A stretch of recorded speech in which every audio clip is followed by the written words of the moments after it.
बच्चों ध्यान दो, आज हम पहला चैप्टर वास्तविक संख्याएं कक्षा 10 गणित ये सीखेंगे। इससे सीखने से पहले कुछ बेसिक चीज़ें समझ लें जिससे कि हमारी समझ में बेहतरी ना आए। तो सबसे पहले समझेंगे प्राकृतिक संख्याएं। प्राकृतिक संख्याओं को n से प्रदर्शित किया जाता है, n से प्रदर्शित किया जाता है और इनकी परिभाषा क्या बनेगी? जो संख्याएं गिनती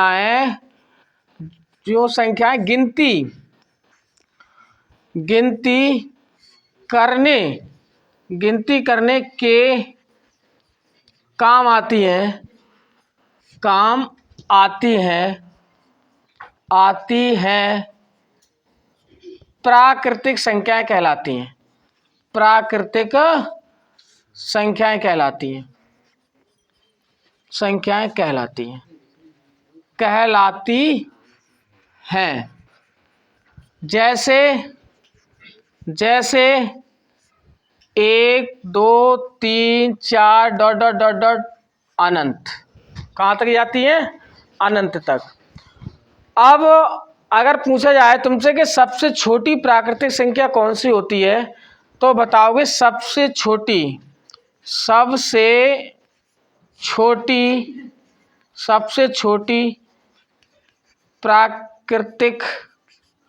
प्राकृतिक संख्या एक होती है।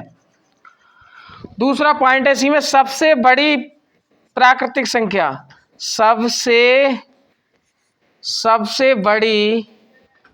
सबसे बड़ी प्राकृतिक संख्या ज्ञात करना संभव नहीं है।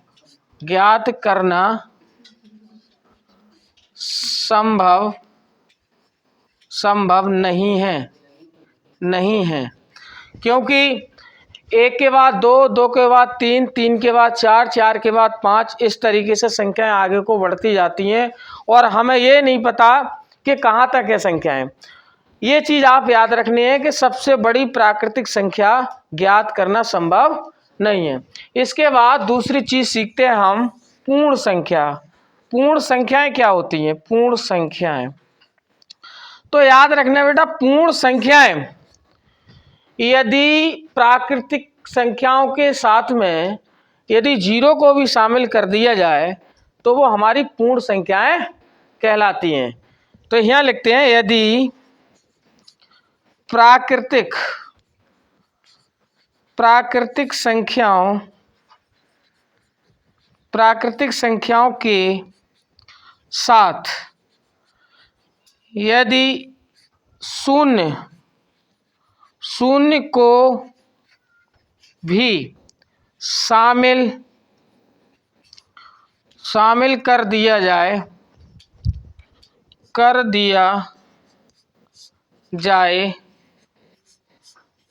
तो वह पूर्ण संख्याएं कहलाती हैं। पूर्ण संख्याएं कहलाती हैं।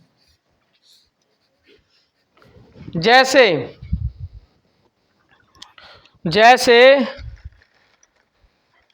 पूर्ण संख्याएं 0 से स्टार्ट होती है, जैसे 0 1 2 3 डॉट डॉट डॉट डॉट, ये भी इनफाइनाइट तक जाएगी। तो सबसे छोटी पूर्ण संख्या 0 होती है। सबसे छोटी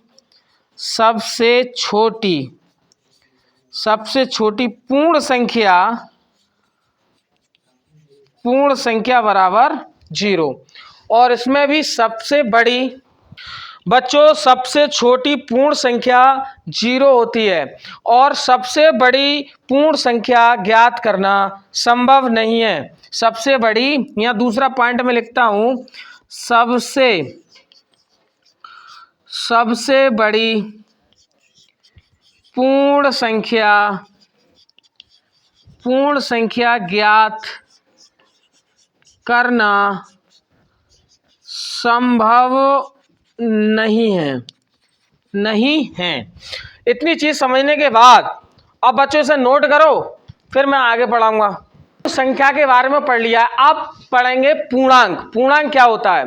तो याद रखना, एक नंबर लाइन खींचते हैं और यहाँ एक मिडिल में मान लो 0 ले लिया, तो ये राइट हैंड साइड इधर के लिए पॉजिटिव नंबर रखेंगे 1 2 3 और 4, इधर के लिए माइनस में।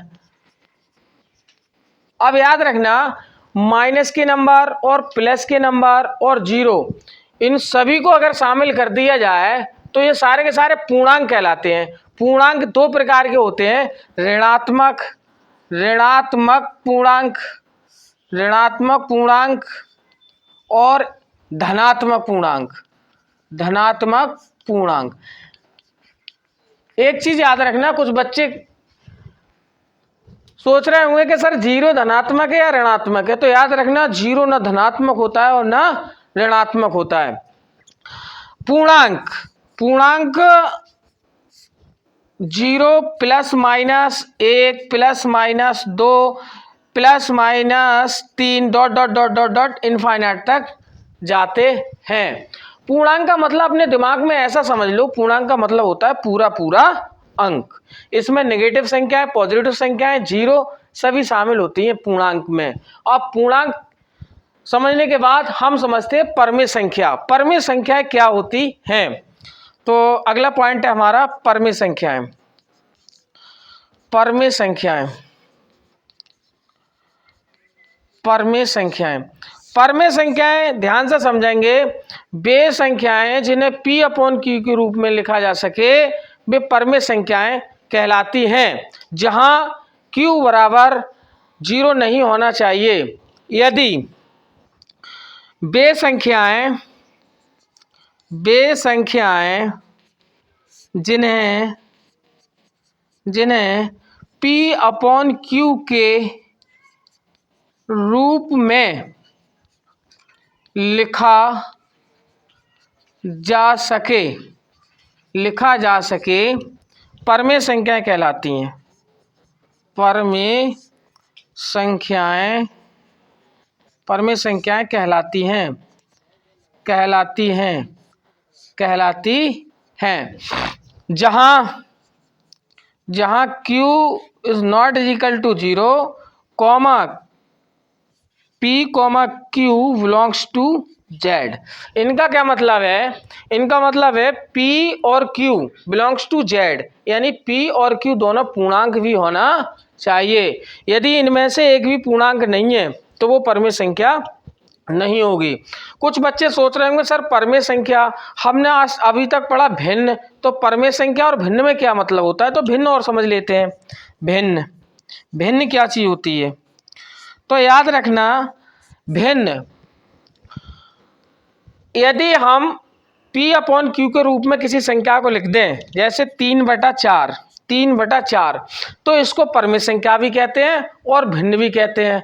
लेकिन यदि हम माइनस का चिन्ह अगर लगा दें ऐसे, तो ये परमेय संख्या है, भिन्न नहीं है। याद रखना, यदि माइनस का चिन्ह लगा हो किसी भी संख्या पर तो वो परमेय संख्या होती है, भिन्न नहीं। तो इसमें एक चीज याद रखना, प्रत्येक परमेय संख्या, या मैं नोट लिखवा दे रहा हूं, नोट, प्रत्येक परमेय संख्या भिन्न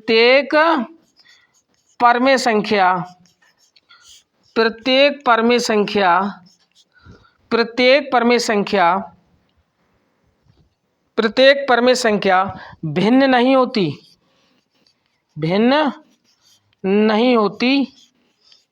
होती है, लेकिन प्रत्येक भिन्न परमेय संख्या होती है। प्रत्येक भिन्न परमेय संख्या होती है। प्रत्येक भिन्न परमेय संख्या होती है। देखिए, ये माइनस की 3/4 है, ये परमेय संख्या है लेकिन भिन्न नहीं है। तो याद रखना, अगर ऋणात्मक का चिन्ह लगा दिए तो वो परमेय संख्या होगी, भिन्न नहीं। बच्चों, अब परमेय संख्याओं के बाद हम समझेंगे अपरमेय संख्या क्या होती हैं। तो अपरमेय संख्या वे संख्याएं जिन्हें p अपॉन के रूप में ना लिखा जा सके, वे संख्याएं जिन्हें p अपॉन q के रूप में ना लिखा जा सके, ना लिखा जा सके। यानी कि ऐसे समझो, अपर में संख्या वो होती हैं जिनका पूरा पूरा वर्गमूल हम ना निकाल सकें। जैसे पाई है, पाई एक अपर में संख्या है। क्यों? पाई का मान 22/7 होता है, लेकिन ये लगभग मान होता है, एक्यूरेट मान नहीं है। और जितनी भी संख्याएं जैसे √2, √3, √5 ... ये सब संख्याएं अपर में संख्याएं कहलाती हैं। अब हमने परमेय संख्या भी पढ़ लिया, अपर में संख्या भी पढ़ लिया, प्राकृतिक संख्याएं, पूर्णांक। अब वास्तविक संख्या क्या होती हैं, तो बेटा समझ लो। अब मैं एक वृत्त से समझाता हूं तुम्हें। एक वृत्त खींच लिया मैंने, इसमें है प्राकृतिक संख्याएं। क्या है? प्राकृतिक संख्याएं। प्राकृतिक संख्याएं जे n बराबर 1 2 3 ... इनफाइनाइट तक। इसके बाद हमने समझी थी क्या? पूर्ण संख्याएं। तो पूर्ण संख्याएं w बराबर 0 1 2 3 ... इसके बाद हमने समझी थी, क्या समझी थी? पूर्णांक। तो पूर्णांक i लगा लो, i से प्रदर्शित करो पूर्णांक के लिए।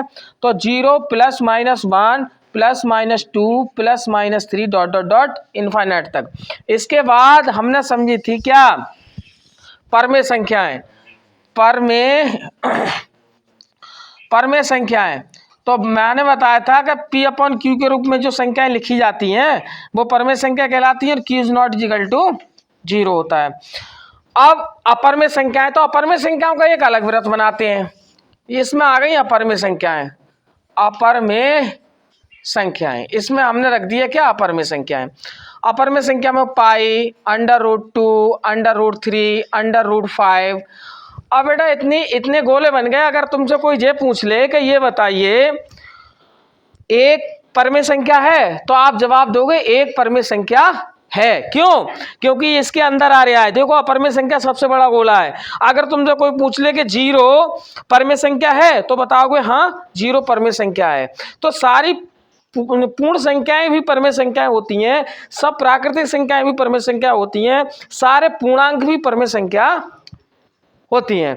अब इन दोनों को मिला दिया जाए तो ये कहलाती है वास्तविक संख्याएं।